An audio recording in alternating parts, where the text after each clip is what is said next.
Top quality और consistent performance के लिए सिर्फ सिल्वर पंप्स। टॉप क्वालिटी और कंसिस्टेंट परफॉर्मेंस के लिए सिर्फ सिल्वर पंप्स, नाम याद रखना। मला असं वाटतं की आता MSEBने एक टेंडर काढलेला आहे आणि त्या टेंडरमध्ये लोकांच्या घरोघरी जाऊन अदानी कंपनी बळजबरी प्रीपेड मीटर बसवण्याचं काम करते। एक तर तुम्ही ज्या वेळेला ग्राहकांकडे मीटर बदली करायला जाता त्यावेळेला ग्राहकांना त्याची माहिती असली पाहिजे की तुम्ही माझा मीटर का बदलताय, त्याचा खर्च कोण देणार आहे। अनेक वेळेला अदानी कंपनीची लोक बळजबरी जातात, त्यांच्या गळ्यात कुठल्याही प्रकारचं ID कार्ड नसतं, त्यांच्याकडे याच्या बाबतीतला कुठलाही GR नसतो।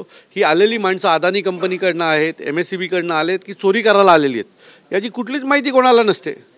सो आज आम्ही यांना सांगितलेलं आहे जी कोणी लोक तुम्ही पाठवताय त्यांच्याकडे एक पत्र असलं पाहिजे, तुम्ही ते मीटर का बदलताय याच्या बाबतीतली माहिती असली पाहिजे आणि मीटर बदलताना तो ग्राहक हा समोर उभा असला पाहिजे। नाहीतर होतं असं की ज्या वेळेला अनेक वेळेला वायर इकडची तिकडे झाली म्हणून लोकांना वीज चोरीचे आरोप केले जातात आणि लाखो रुपयाचं बिल त्यांच्याकडनं वसूल केलं जातं। सो आमची यांना आज मागणी आहे की जोपर्यंत ग्राहकाची परवानगी तुम्ही घेणार नाही तोपर्यंत मीटर बदलायचं नाही। बघा माझं मत आहे की हे खरं तर या गोष्टीची गरज नाही आहे। माझ्याकडे आता जे कोणी तक्रारदार आहेत त्यांनी थोडी माहिती जमा केली, ही त्यांची माहिती आहे की 12,000 रुपये प्रत्येक मीटरला सरकार देते। मला 12,000 रुपये मीटरला देण्यासारखी आताची काही परिस्थिती आहे का सरकारची? सरकारला ठेकेदारांचे द्यायचे पैसे नाही आहेत, पगार द्यायला पैसे नाही आहेत आणि काहीतरी नवीन टेंडर काढता आणि त्यातून काहीतरी नवीन सुरू करता। खरं तर टेंडरच्या नावावर काहीतरी करायचं असतं, त्यातनं पैसे कमवायचे असतात, म्हणून या सगळ्या गोष्टी यांच्या चालू आहेत। यांना लोकांशी काही घेणं देणं नाही आहे। उद्या जर प्रीपेड मीटर तुम्ही आणलं तर त्या प्रीपेड मीटरमध्ये रात्री 12 वाजता समज माझे पैसे संपले तर 12 वाजता माझा मीटर बंद होणार आहे का?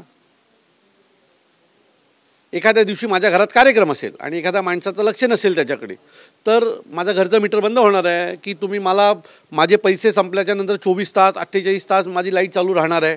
काय त्याच्या बाबतीतली पूर्णपणे माहिती ही लोकांपर्यंत पोहोचवली गेली पाहिजे, जी सरकारकडनं पोहोचवली गेलेली नाही आहे। आणि त्यातून लोकांमध्ये आणि अदानी कंपनीच्या लोकांमध्ये रस्त्यावर वाद होत आहेत, चाळीमध्ये सोसायट्यांमध्ये वाद होत आहेत आणि त्याच्या बाबतीत एक नियमावली यावी अशी आज आम्ही मागणी केलेली आहे।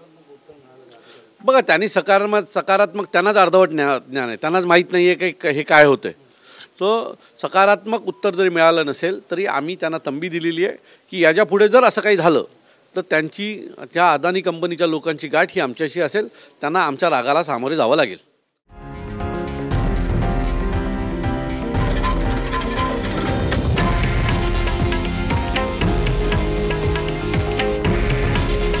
हे आहे देशातील नंबर 1 न्यूज नेटवर्क आणि आपण पाहत आहात TV9 मराठी।